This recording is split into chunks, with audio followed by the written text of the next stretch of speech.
In May 2024, Ubisoft finally launched XDefiant, their long-delayed free-to-play arena-style FPS, a game that was supposed to be their answer to Call of Duty. And after years of hype, multiple closed betas, sudden delays, and big promises, XDefiant's release had one of the smoothest launches Ubisoft had seen in a while. But just barely a year later, in June of 2025, the servers shut down permanently. So what went wrong? To understand why so many people wanted XDefiant to succeed, we need to go back to 2021, when it was first revealed. At the time, the FPS market felt stagnant. Call of Duty was dominating sales, but Vanguard had disappointed players. Halo Infinite had hype, but was already starting to falter. And Battlefield 2042, well, you know what happened there.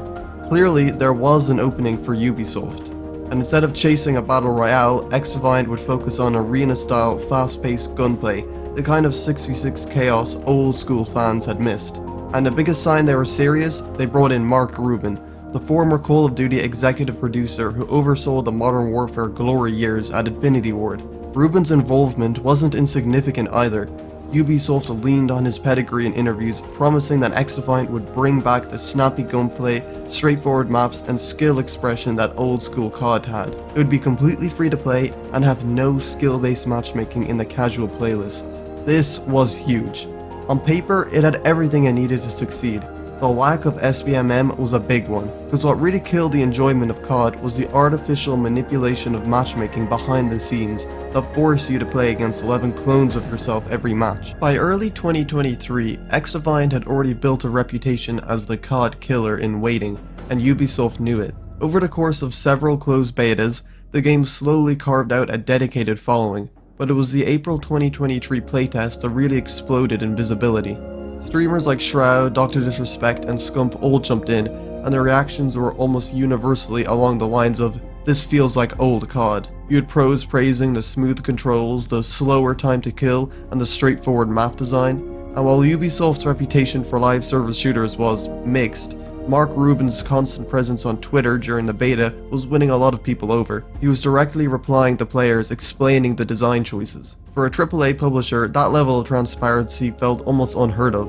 Ubisoft originally aimed to get XDefiant out the door in summer 2023, riding the momentum from that April beta. Instead, the game entered what felt like a permanent coming soon loop. The first delay was chalked up to polish. Then Mark Rubin openly explained on Twitter that the game had failed its console certification process, the mandatory technical checks from Xbox and PlayStation before a game can be released. For most players, that was the first time they'd even heard of this process, and Rubin's willingness to break it down in plain English really earned him some more goodwill. But every time a new release window was hinted at, it slipped again. It was like the game was just being endlessly delayed. Unfortunately, this really caused the game to slip out of the minds of players. Eventually, however, the game did come out on the 21st of May 2024. At launch, XDefiant shipped with a handful of maps and modes, enough to keep people busy for a few weeks, sure. But in an era where shooters are fighting for daily engagement, a few weeks isn't a lot of runway. Then there were the netcode and hitreg complaints. These were already flagged in the beta and weren't fixed. Now post-launch they were even harder to ignore. Clips started circulating of bullets ghosting through enemies or dying before you could even react. In a fast TTK shooter, bad netcode doesn't just frustrate players, it erodes trust in the entire game. Weapon balance was another issue. Within weeks, the meta had circulated around a few dominant guns, and for a game that marketed itself on skill expression, that predictability killed some of the variety. And while Ubisoft's team was still active on social media, the updates definitely slowed down compared to the rapid-fire changes of the beta. Many of the players who sang XDefiant's praises in May were no longer doing so in June. By midsummer, the conversation had shifted. It was no longer XDefiant is the COD killer anymore. It was, is Ubisoft already dropping the ball? One of the things that initially stuck out to me really with XDefiant was the faction-based specialist system. Instead of generic operators, Ubisoft built the game around factions inspired by their own franchises. Each faction had unique abilities and passives, giving them a distinct playstyle. On paper, this seemed like a win. It was a clever way to give Ubisoft's IP library a crossover moment, and abilities could spice up the otherwise COD-like gunplay. But in practice, it never fully clicked. First, balance was a nightmare. Some abilities like echelons and visibility felt oppressive in casual play, while others were so situational they might as well not exist. This made matches feel really inconsistent, because you could go from a straight up gunfight meta to an ability spam circus depending on lobby composition. Second, the factions weren't equally appealing. Many players picked the strongest meta faction rather than their favorite, which flattened the variety Ubisoft wanted. If half the lobby is running the same invisibility or healing build, it doesn't matter how much personality the factions have, the game starts to feel repetitive. What was always weird to me about XDefiant is that it was clearly trying to appeal to the old school COD audience, yet in a lot of ways it tried to distance itself from COD. And I'm gonna just say it, this game should have had kill streaks. They are one of the most satisfying things you can get in a shooter game period, and the fact that this game lacked it was just terrible. What also didn't help was that a lot of the community was actively pushing back against this as well. It's like people just completely forgot the point of why we disliked Call of Duty. We disliked it because of the strict SBMM, garbage maps and monetization. Those are the elements of COD that need to be left out, but not the rest. But people are just so focused on, no guys, stop trying to make a Call of Duty, stop trying to make a Call of Duty, and now look where that got the game. I do get wanting to have your own identity, but you gotta realize that COD didn't get to where it is from its gunplay alone. It's a lot of the elements that surrounded the core gameplay that made the game so satisfying, like kill streaks. I suppose your little abilities were supposed to fill that role, but come on, it's just embarrassing since you get them no matter what. By the end of its first season, abilities had gone from fun spice to one of the most divisive parts of the game, a system too baked in to remove but too inconsistent to make everyone happy. For some people, this was the breaking point. If you wanted pure gun skill, COD without SBMM strings attached, you could find it elsewhere, and without having to deal with the faction balance drama. By late summer 2024, the hype cycle had run its course, and the numbers told the story. One of XDefiant's biggest visibility problems was platform choice. It didn't launch on Steam, meaning there was no easy public player counts and no constant top sellers exposure. Instead, it was buried inside Ubisoft Connect, where casual PC players rarely browse. Without that passive discoverability, the game relied heavily on Twitch and YouTube to keep the buzz going. The Twitch viewership dropped fast. The April 2023 beta had big name streamers singing its praises, but after launch, they had moved on within weeks. By July, the XDefiant directory was often in the low hundreds, sometimes even double digits. For a new live service shooter, that's a death sentence for discoverability.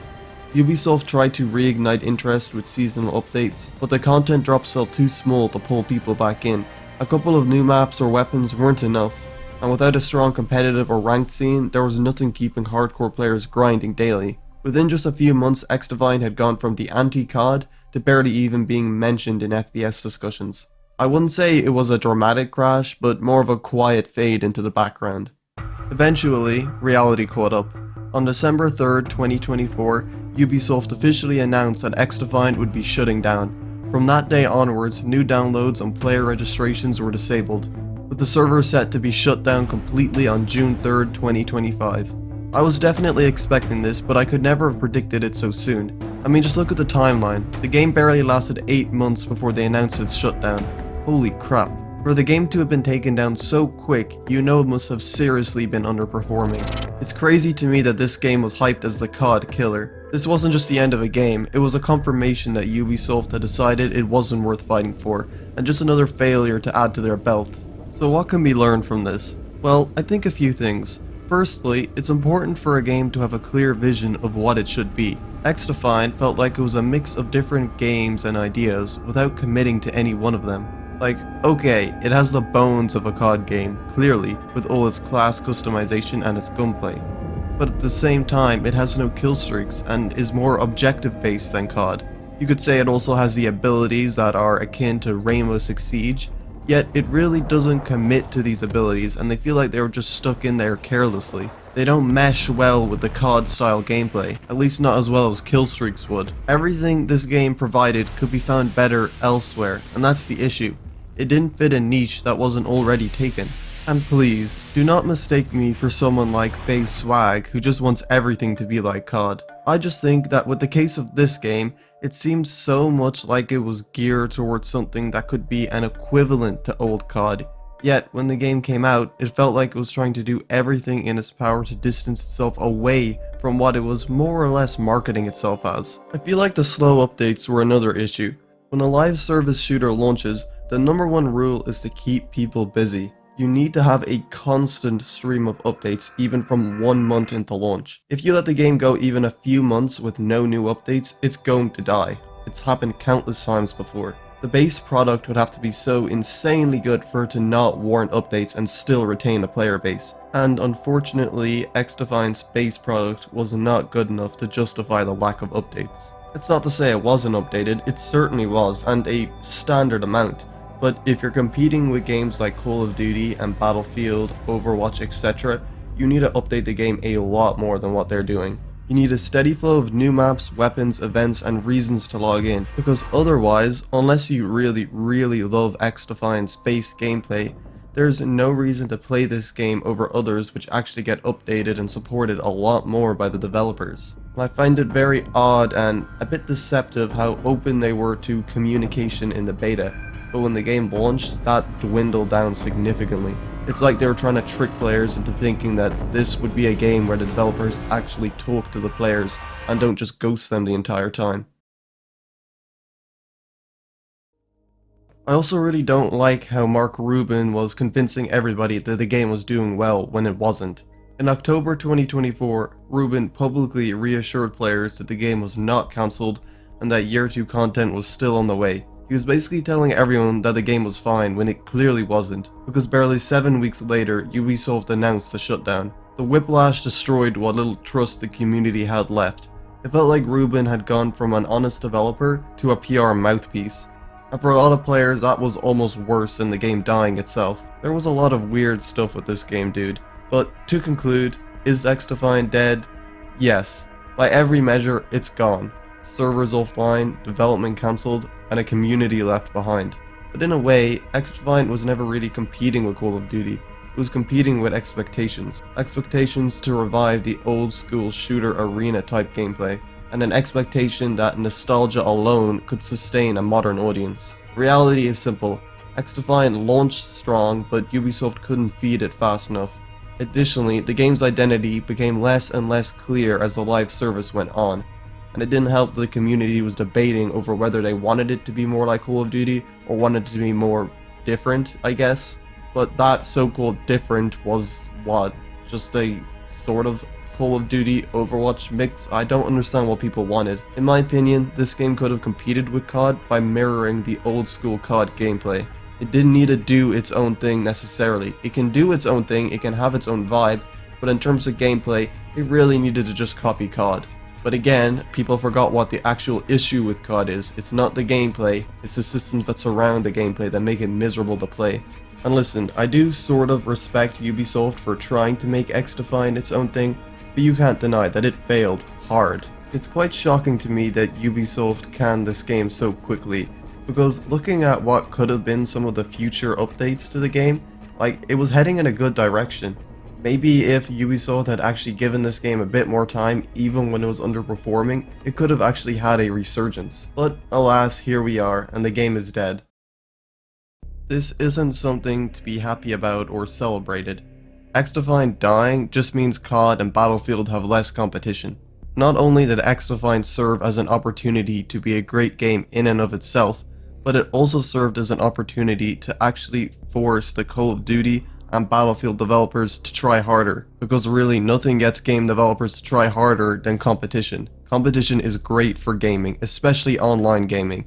It forces the developers to push updates out more frequently and to keep the community happy, because they know they're competing with other games now. When there's less competition, there's less reason for the developers to try as hard, because they know they don't have to worry about their community leaving to go to another game if no other game replicates the experience that they provide. So yeah, it really is just a net negative that XDefiant failed. It could have been a great thing for the industry, but in reality it was just a short blip in time that everybody will forget shortly.